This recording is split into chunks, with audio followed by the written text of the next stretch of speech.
श्री शिवाय नमस्तु भयम। दोस्तों, जैसा कि आप सभी लोग जानते हैं कि 8 जनवरी 2026 यानी गुरुवार को पड़ रही है माघ मास की षष्ठी तिथि।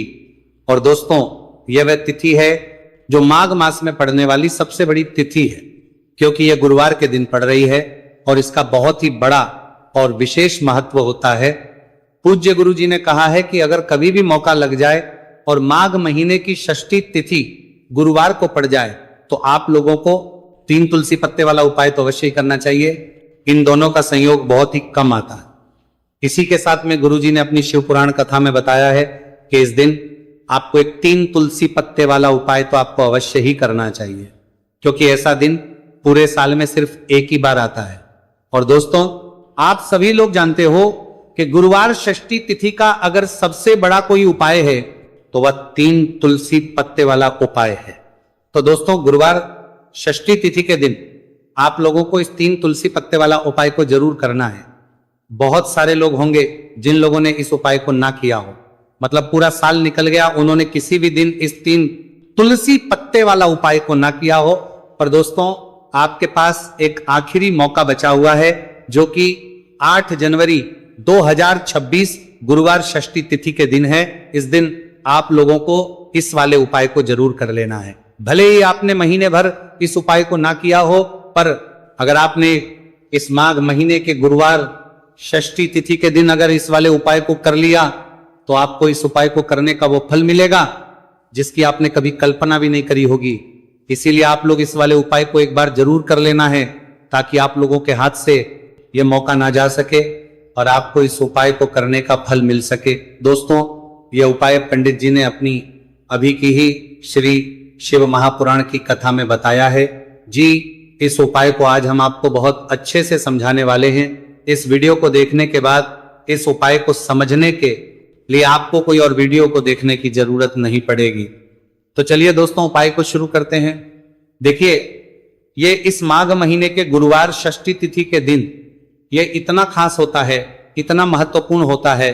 देखा गया है कभी कभी बड़े बड़े पूजा पाठ अनुष्ठान से जो मनोकामना पूर्ण नहीं होते, वो माघ महीने की गुरुवार षष्ठी तिथि के दिन एक छोटे से उपाय करने से ही आपकी मनोकामना पूर्ण होती है। और बहुत सारे लोगों ने इस उपाय को किया भी है और उनको इस उपाय को करने का फल भी जरूर मिला है। अगर आप लोग भी इस उपाय को करना चाहते हैं तो आप इस उपाय को पहले अच्छे से समझ लेना, सुन लेना, उसके बाद करना। आपको इस उपाय का फल जरूर मिलेगा और इस उपाय को कर लेने से आपके घर में चाहे किसी भी प्रकार की दुख और समस्या क्यों ना चल रही हो, आपको उसका कारण भी नहीं पता है कि भाई ये समस्या किस कारण से चल रही है। उसका कुछ भी कारण हो सकता है, जैसे पितृदोष हो सकता है या किसी भी तरह का मंगल दोष भी हो सकता है।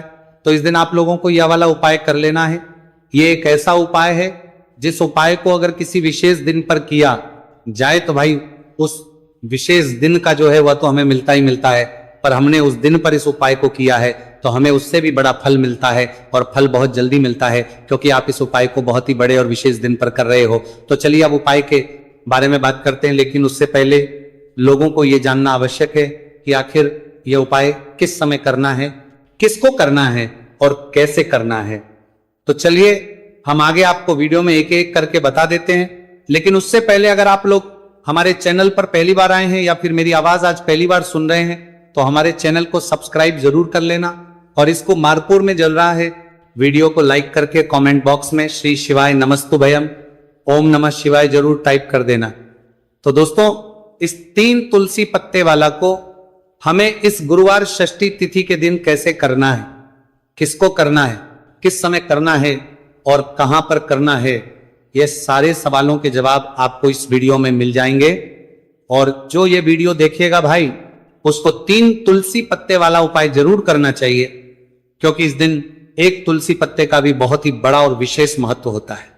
और जब बात आ जाए 3 तुलसी पत्ते वाला उपाय की, तो ये सोने पे सुहागा वाली बात हो जाती है और ये बहुत ही बड़ा हो जाता है इस गुरुवार षष्ठी तिथि का। तो अब दोस्तों, इस 3 तुलसी पत्ते वाला उपाय को आखिर करना किसको है, सबसे पहले हम लोग वो बात जान लेते हैं। तो देखो, घर की जो बड़ी माताएं बहनें होती हैं, उन माताओं बहनों में से कोई भी एक बड़ी माता बहन इस वाले उपाय को कर सकती हैं। और दोस्तों, अगर आप चाहें तो अपने घर में से सभी सदस्यों को भी इस उपाय को करवा सकते हैं। अगर किसी व्यक्ति की खुद की कोई मनोकामना है, खुद की कोई दुख और परेशानी है कि वो अपने लिए ही करना चाहता है इस वाले उपाय को, तो वो खुद अपने लिए भी कर सकता है। बाकी अगर कोई घर में से ऐसा है जो कि अपने पूरे घर परिवार की सुख और शांति के लिए ये वाला उपाय करना चाहता है, तो भाई वो भी कर सकता है, उसमें भी कोई दिक्कत वाली बात नहीं है। कहने का मतलब यह है कि इस उपाय को हर एक सदस्य भी कर सकता है और पूरे घर परिवार के सदस्य के लिए घर की बड़ी माताओं बहनों में से कोई एक माता बहन भी कर सकती है। माताएं बहन अगर घर में उपस्थित ना हो या वो ये वाला उपाय ना कर पा रही हो, तो फिर घर का कोई बड़ा सदस्य भी इस 3 तुलसी पत्ते वाला उपाय को कर सकता है, चाहे फिर वह पुरुष ही क्यों ना हो, उसमें कोई भी दिक्कत वाली बात नहीं है। उसके बाद में दोस्तों जो अगला प्रश्न निकल कर आता है वो यह आता है इस उपाय को लेकर के, आखिर इस उपाय को हमें किस समय करना है, सुबह के समय करना है कि शाम के समय करना है। तो इस वाले उपाय को आप लोग सुबह के समय भी कर सकते हो और शाम के समय प्रदोष काल में भी कर सकते हो। अब अगर आप पूछो कि भाई सबसे उत्तम समय कौन सा रहेगा इस 3 तुलसी पत्ते वाला उपाय को करने का, तो हम आपसे बस यही कहेंगे कि इस उपाय को आप सुबह के समय करेंगे तो ज्यादा बेहतर होगा। बाकी अगर प्रदोष काल शाम के समय भी करेंगे तो भी अच्छा होगा, उसमें कोई भी दिक्कत वाली बात नहीं है। तो अब दोस्तों जो अगली सबसे बड़ी और पूर्ण बात आती है वो ये आती है कि सुबह अगर हम उपाय को करेंगे तो हमें कितने बजे से लेकर कितने बजे तक के बीच में करना है, और शाम के समय प्रदोष काल में करेंगे तो हमें कितने बजे से लेकर कितने बजे के बीच में करना है। तो देखो सुबह जितनी जल्दी हो सके आप उपाय को करने की कोशिश करना। बाकी अगर किसी कारणवश लेट भी हो जाओ, थोड़ी देर भी हो जाए, तो 10 या 11 बजे तक भी आप उपाय कर लेना, पर 12 बजे से ज्यादा देरी ना हो, ठीक है, बात का ध्यान रखना। उसके बाद में दोस्तों अगर शाम के समय प्रदोष काल की बात करें, प्रदोष काल का जो समय है होता है वो शाम के 6 बजे से शुरू हो जाता है। मतलब शाम के 6 बजे से लेकर 7 बजे के बीच का जो समय होता है यह समय प्रदोष काल का समय होता है। तो आप इस उपाय को 7 या 8 बजे के बीच में भी कर सकते हो। मतलब शाम के 6 बजे से रात 8 बजे के बीच में आप कभी भी इस वाले उपाय को कर सकते हो, उसमें कोई भी दिक्कत वाली बात नहीं है। तो चलिए दोस्तों जान लेते हैं सबसे पहले उपाय के बारे में, जो कि है तुलसी जी के पत्तों का बहुत ही चमत्कारिक उपाय। देखिए हम सभी के घरों में माता तुलसी का पौधा अवश्य ही होता है। तो देखिए हमें तुलसी जी के पौधे से सबसे पहले तो 3 पत्ते तोड़ने। तो देखिए तुलसी जी के आपको 3 पत्ते तोड़ लेने हैं, और इन तुलसी जी के पत्तों को तोड़ने के बाद आपको एक छुटकी हल्दी भी अपने साथ में लेनी है। हल्दी के अंदर आपको जल मिलाकर के पेस्ट के रूप में तैयार करना है, और इसी के साथ में आपको एक दीपक भी लेना होगा। दीपक आपका भी ले सकते हैं, आटे का भी ले सकते हैं, और इस दीपक में आपको शुद्ध घी डाल करके इसमें आपको लंबी रुखी बाती का प्रयोग करना है। देखिए दोस्तों आपके पास है 3 तुलसी जी के पत्ते। तो पहला जो तुलसी जी का पत्ता है उस पर आपको सबसे पहले तो जो आपने हल्दी ली है उसकी एक बिंदी लगानी है। और पहला जो तुलसी जी का पत्ता है आपके घर में भगवान विष्णु का चाहे कोई सा भी स्वरूप हो, चाहे लड्डू को गोपाल जी का स्वरूप हो, या फिर भगवान कृष्ण की आपके मंदिर में प्रतिमा हो, या फिर भगवान श्री राम की प्रतिमा है, उनके सामने आपको पहला तुलसी जी का पत्ता अर्पित करना है। अब देखिए दोस्तों आपके पास जो 2 तुलसी जी के पत्ते हैं और आपके पास जो एक दीपक है, इन्हें आपको लेकर के पहुंचना है अपने ही घर में तुलसी जी के पौधे के पास में। देखिए सबसे पहले तो आपके पास जो 2 तुलसी जी के पत्ते हैं उन पर भी आपको हल्दी की एक एक बिंदी लगानी है, और उन दोनों ही जी के पत्तों को आपको अपने घर में तुलसी जी के पौधे के वहां पर ही अर्पित कर देने हैं। और इस प्रकार से ये दोनों पत्ते भी तुलसी जी के पौधे के पास में अर्पित करने के बाद अंत में जो आपके पास एक लंबी बाती का दीपक है, इसे आपको तुलसी जी के पौधे के पास में ही प्रज्वलित कर देना है। जो भी व्यक्ति अपने ही घर पर गुरुवार षष्ठी तिथि के दिन इस प्रकार से तुलसी जी के 3 पत्तों का ये उपाय कर लेता है तो उसका परिवार हमेशा खुश रहता है, उसके परिवार में कभी भी कोई भी संकट उत्पन्न नहीं होता है, और यदि आपके घर में जो भी ग्रह क्लेश है वो भी समाप्त होते हैं। तो इस प्रकार से आपको ये पहला उपाय करना है। अब दोस्तों हम जान लेते हैं दूसरे उपाय के बारे में। देखिए इस उपाय को करने के लिए भी आपको मात्र 1 लोटा शुद्ध जल लेना है तांबे के पात्र के अंदर, और इसी के साथ में आपको एक प्यारी सी और सुंदर सी बेलपत्र ले ली है। बेलपत्र है वह कहीं से भी खंडित नहीं होनी चाहिए, इस बात का ध्यान रखना है। बेलपत्र यदि आपको प्राप्त नहीं हो पाती है तो आप शिवलिंग पर चढ़ी हुई बेलपत्र को पुनः शुद्ध जल से धोकर के उसका उपयोग कर सकते हैं। देखिए इस उपाय को आप सुबह से लेकर के शाम तक किसी भी समय में कर सकते हैं। देखिए मंदिर पहुंचने के बाद सबसे पहले तो आपके पास जो अपनी हथेली में रखना है और आपको कुंडकेश्वर महादेव से प्रार्थना है कि मेरे शरीर में या फिर मेरे परिवार के सदस्य के शरीर में कोई भी भारी रोग हो चुका है जिसमें उसे आराम नहीं मिल पा रहा है, डॉक्टरों को लगातार दिखा रहे हैं, दवाओं का लगातार सेवन कर रहे हैं, लेकिन बीमारी में आराम नहीं मिल पा रहा है। हे मेरे कुंडकेश्वर महादेव, मुझे अपनी बीमारी में आराम दिलाने की कृपा करें। इस प्रकार से आपको कामना करते हुए ये जो एक बेलपत्र है इसे आपको माता अशोक सुंदरी वाले स्थान पर अर्पित करनी है। देखिए माता अशोक सुंदरी वाले स्थान पर जब भी आप ये बेलपत्र अर्पित करेंगे तो इसकी जो चिकनी साइड है वह शिवलिंग से स्पर्शलिंग करती है रहेगी और इसको आपको इस प्रकार समर्पित करना है कि जो इसकी डंडी है वो शिवलिंग की तरफ रहेगी और इसका जो पट्टी वाला भाग है वो जलाधारी की ओर रहेगा। इस प्रकार से आपको यह एक बेलपत्री शिवलिंग पर अर्पित करनी है। इसके बाद आपके पास जो एक लोटा जल है उसे आपको सबसे पहले माता अशोक सुंदरी वाले स्थान पर अर्पित करना है। देखिए आपको शिवलिंग के ऊपर जल अर्पित नहीं करना है, पूरा ही जल आपको धीरे धीरे जहां आपने बेलपत्र अर्पित की थी उसी के ऊपर आपको अर्पित करना है। जल को अर्पित करते समय लगातार आपको कुंडकेश्वर महादेव का स्मरण करते रहना है। देखिए जैसे ये जल जलाधारी से होकर के बह करके आएगा तो इसे आपको थोड़ा सा किसी भी खाली पात्र में झेल ले और इस जल को आपको महादेव से यानी कि कुंकेश्वर महादेव से औषधि स्वर प्राप्त कर लेना है और इसे आपको अपने घर लेकर के आ जाना है।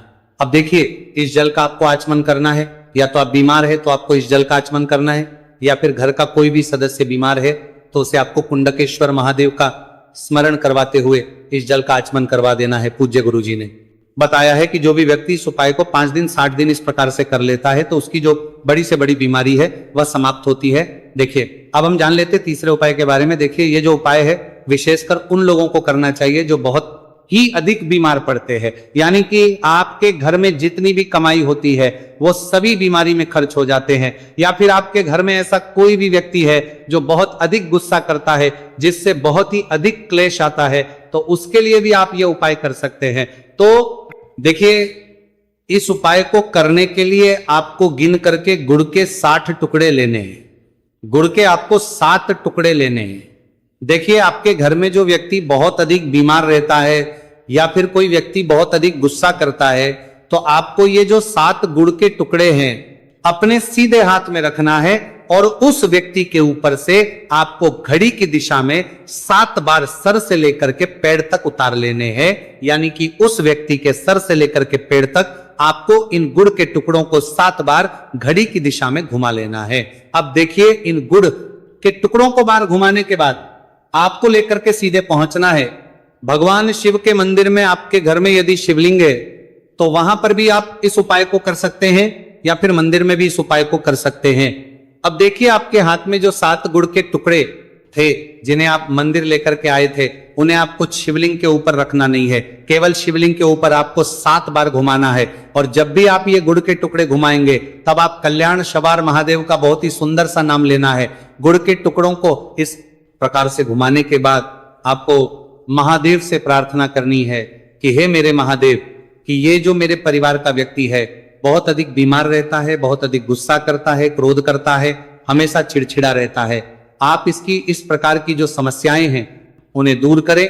और इसके बाद आपको ये जो गुड़ के टुकड़े हैं 7 इन्हें अपने घर लेकर के आ जाना है और एक एक गुड़ का टुकड़ा आपको प्रतिदिन जो व्यक्ति बीमार है या फिर जो बहुत अधिक गुस्सा करता है उसे खिला देना है। उस व्यक्ति का जो भी क्रोध है, गुस्सा है, वो हमेशा के लिए शांत हो जाएगा। इस प्रकार से आपको यह उपाय करना है। अब दोस्तों हम जान लेते हैं चौथे विशेष और अंतिम उपाय के बारे में। देखिए इस उपाय के लिए भी आपको मात्र 1 लोटा शुद्ध जल लेना है तांबे के पात्र के अंदर। अब देखिए इसी के साथ में आपको 1 चुटकी हल्दी लेना है, आपको जो है वो पीसी हुई लेनी है और इस हल्दी के अंदर आपको थोड़ा सा जल मिला करके एक पेस्ट के रूप में तैयार कर लेना है। अब देखिए इसी के साथ में आपको एक दीपक ले लेना है। दीपक आप चाहें तो मिट्टी का भी ले सकते हैं, शुद्ध आटा बनकर उसका भी दीपक तैयार कर सकते हैं। इस दीपक के अंदर आपको लंबी रुखी बाती का प्रयोग करना है और दीपक के अंदर आपको शुद्ध घी का प्रयोग करना है। इस प्रकार से आपको एक दीपक भी तैयार कर लेना है। देखिए, ये उपाय विशेषकर उन लोगों को करना है जिनकी कोई भी ऐसी मनोकामना है जो अभी तक परिपूर्ण नहीं हो पाई है। उन्होंने कई प्रकार के व्रत कर लिए हैं, कई प्रकार के उपाय कर लिए हैं, कई प्रकार के टोटके कर लिए हैं, मनोकामना परिपूर्ण नहीं हो पाई है। तो आपको ये उपाय इस गुरुवार के दिन करना है। देखिए, सबसे पहले तो आपने जो ये जितनी भी सामग्रियां ली हैं, इन सभी को लेकर के आपको पहुंचना है। बेलपत्र के वृक्ष नीचे देखिए, बेलपत्र के वृक्ष के नीचे जो मिट्टी होती है, सबसे पहले तो आपको वहां पर इस एक चुटकी हल्दी से स्वास्तिक का निर्माण करना है। अब देखिए, आपने जो ये हल्दी का स्वास्तिक बनाया है, इसी के ऊपर आपको जो एक दीपक है लंबी बाती का, उसे भी रख देना है। ध्यान रखिए, इस दीपक की जो बाती है उसका मुख आपको उत्तर दिशा की ओर रखना है। इस प्रकार से आपको यह दीपक भी बेलपत्र के वृक्ष के नीचे रख देना है। इस प्रकार से आपको यह दीपक बेलपत्र के वृक्ष के नीचे प्रज्वलित कर देना है। अब देखिए, अंत में जो आप एक लोटा शुद्ध जल लेकर के आए हैं, उसे आपको अपने सीधे हाथ में रखना है और आपको महादेव से, माता पार्वती से प्रार्थना करनी है। देखिए, बेलपत्र के वृक्ष के नीचे किए जाने वाला यह सबसे चमत्कारिक उपाय है। तो देखिए, आपकी किसी भी प्रकार की मनोकामनाएं, चाहे धन प्राप्ति को लेकर हो, व्यापार कर हो, नौकरी को लेकर हो, विवाह को लेकर हो, किसी भी प्रकार की मनोकामनाएं, तो उसे आपको महादेव से तथा माता पार्वती से परिपूर्ण करने की प्रार्थना करनी है। और ये जो जल है, इसे आपको अपने सीधे हाथ में लेना है और बेलपत्र के वृक्ष में आपको अर्पित कर देना है। ये जो जल है, इसे आपको 7 बार में ही बेलपत्र के वृक्ष में अपने सीधे हाथ की हथेली से अर्पित कर देना है। देखिए, गुरुजी ने बताया है कि जो भी व्यक्ति इस उपाय को इस प्रकार से गुरुवार षष्ठी तिथि के दिन या फिर आने वाली पूर्णिमा या फिर नवमी की तिथि पर कर लेता है, तो महादेव और माता रानी की कृपा से उसकी जो भी मनोकामना है वह निश्चित ही परिपूर्ण हो जाती है। तो दोस्तों, ये थे पूज्य गुरुजी द्वारा बताए गए कुछ बहुत ही खास उपाय। अगर आपको जानकारी अच्छी लगी हो तो वीडियो लाइक करिएगा। मिलते हैं फिर एक नए वीडियो के साथ। श्री शिवाय, नमस्तुभयम।